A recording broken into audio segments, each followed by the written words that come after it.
ফালাম আন্নাহু লা ইলাহা ইল্লাল্লাহ, হে বিশ্ব নবী মুহাম্মদ তুমি জেনে নাও, তুমি জেনে নাও মানে জ্ঞান অর্জন করো, জেনে নাও যে তিনি এক, তিনি আল্লাহ। ফালাম আন্নাহু লা ইলাহা ইল্লাল্লাহ, তিনি এক অদ্বিতীয়, তিনি ছাড়া কোনো সত্য উপাস্য নেই, তিনি ছাড়া কোনো সত্য উপাস্য নেই।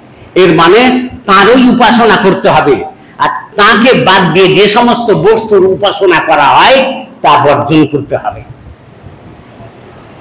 এই নয় যে তারও ইবাদত করব আর ফির মন্দিরও তৈরি করে দিব, এটা হয়? মানে একসঙ্গে বিষও দিবেন আর মধুও ঢালবেন, এটা হয়? কতগুলা লোক খুব বড় অন্তরের মন্দিরও করছে, মসজিদে করছে, চলবে না? কোরআনও পড়ছে, ও কালী দুর্গার সামনে যে এরকম করছে, হয়? লা ইলাহা ইল্লাল্লাহর মানে হলো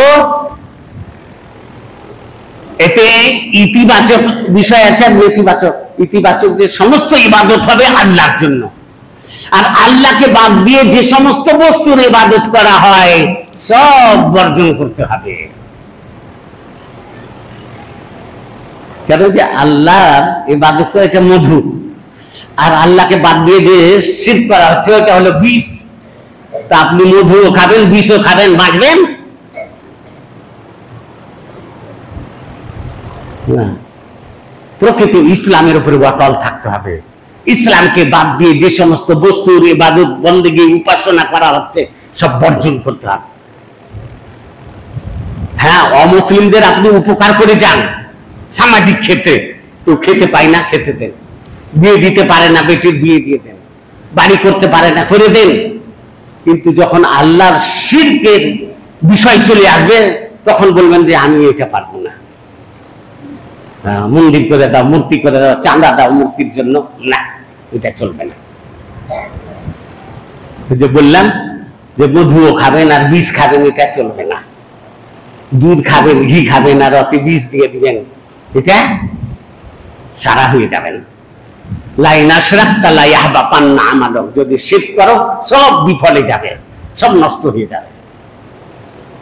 আল্লাহ তাআলা বলেছেন তাআওয়ানু আলাল বিররি ওয়াত তাকওয়া ওয়া লা তাআওয়ানু আলাল ইসমি ওয়াল উদওয়ান। ন্যায় কাজে, সৎ কাজে সহযোগিতা করো, পাপের কাজে অন্যায়ের কাজে সহযোগিতা করিও না। শিরক করার চাইতে আর বড় পাপ তো নাই, আপনি ওই কাজে সহযোগিতা কেন করবেন? ওই যে তাজিয়া করা ওটাও শিরক, ওতেও সহযোগিতা করা যাবে না। হ্যাঁ, ওরা খেতে পাই না খেতে দেন, বাড়ি ঘর নাই করে দেন, বেটির বিয়ে দিতে পারে না দিয়ে দেন, সাহায্য করেন। তো তাজিয়ার জন্য না ভাই এক পয়সা দিতে পারবো না, কেন যেখানে শিরক হবে আল্লাহ।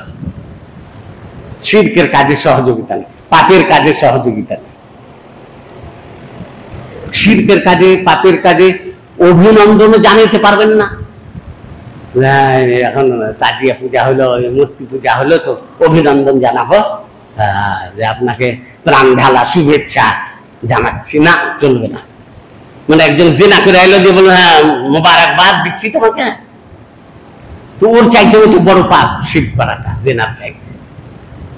তো আর কিভাবে বুঝাবো আপনারাকে?